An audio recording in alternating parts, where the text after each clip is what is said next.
Hey everyone, we're in my backyard and today I'm going to show you just how easy it is to harvest honey using our flow hive.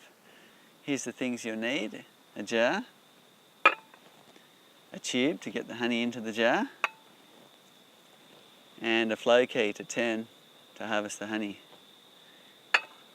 And if you're new to beekeeping, it's a good idea to wear a bee veil or a bee suit until you're really comfortable and confident around your beehive.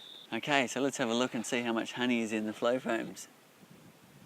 Oh, look at that. Isn't that gorgeous? Here we have a completely full flow frame. You can see when it's ready by the way they've put the wax capping on each side. Next to it we've got one that's filling. You can see them actually depositing the honey in the cells. If you look closely you might even see their tongues depositing honey. We've harvested these two frames a couple of weeks ago, so you can see these ones are empty. And here you can see a few cells that are still empty. Because this is the edge frame, we can take a look at it through the side window. Look at that. The girls have capped all the cells beautifully.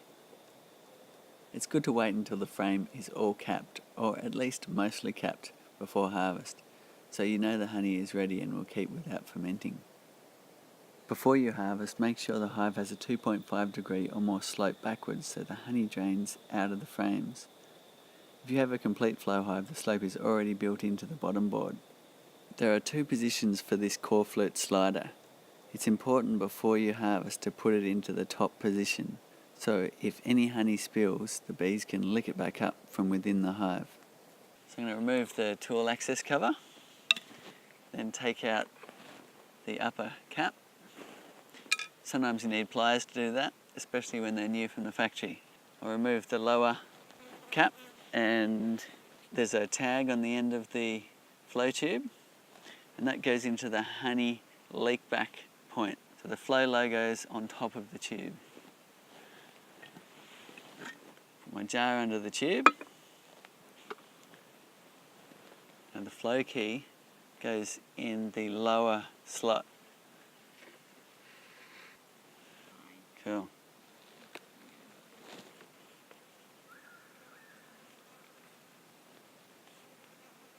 Wow, you can see the honey pouring down. Get a look at that. Just absolutely pouring inside the tube here. Isn't that gorgeous? Beautiful, fresh honey straight from the hive. The left-hand side is draining away. The right-hand side's hot on its tail.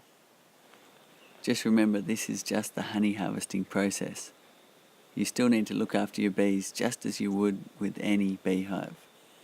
The quickest I've had a jar fill is in 7 minutes, and the longest would be 3 or 4 hours.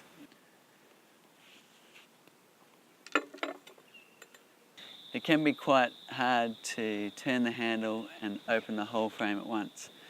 So to make it easier, you can simply open part of the frame at a time.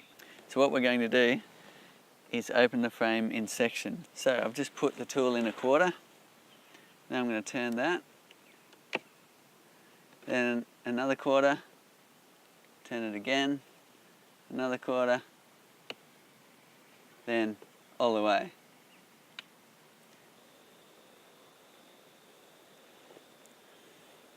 So you notice this honey's flowing quite quickly.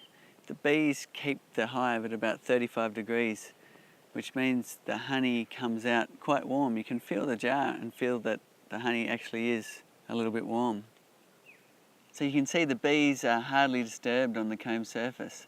The wax capping that they're standing on hasn't changed, except for the honey's drained out from beneath their feet, out the tube and into the jar. And the bees are coming and going at the front of the hive just as they normally would.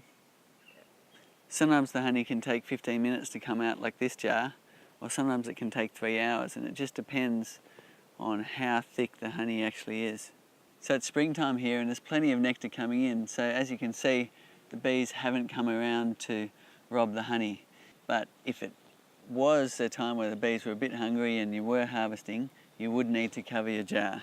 So you can do that quite simply by using a piece of netting like this and a rubber band, or you can bend a piece of tube into a jar, or you can use a plastic container like this just by making a little cut and a little hole, or some kitchen cling wrap just to wrap around the jar like this.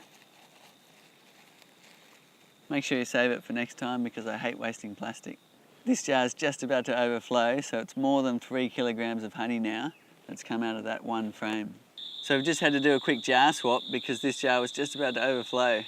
Isn't that amazing? That's over 3 kilograms in that jar and it's still flowing out of one flow frame. So to finish off, we need to reset the combs into their original position. And to do that, you need to get your tool and insert it into the upper slot. So if you look at the top of your flow frame, tool goes in the upper slot, push it all the way in, and then you simply just turn that, and now that comb is reset for the bees to fix it all up and start filling with honey again. Okay, so the upper cap will fit in now, where if I haven't reset the comb, like this frame here, the cap actually won't fit in.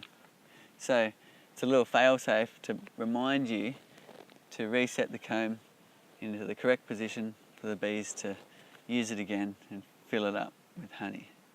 So the honey hasn't quite finished, but what we're going to do is close this off and let the rest go back to the bees.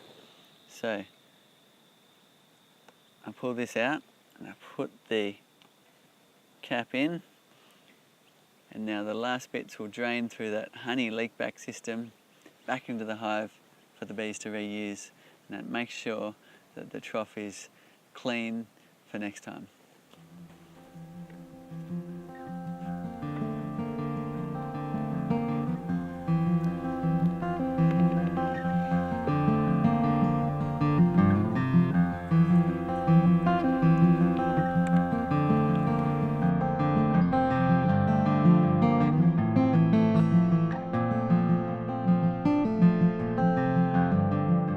If you want to keep up with all the latest from Flow Hive, make sure you subscribe to the YouTube channel.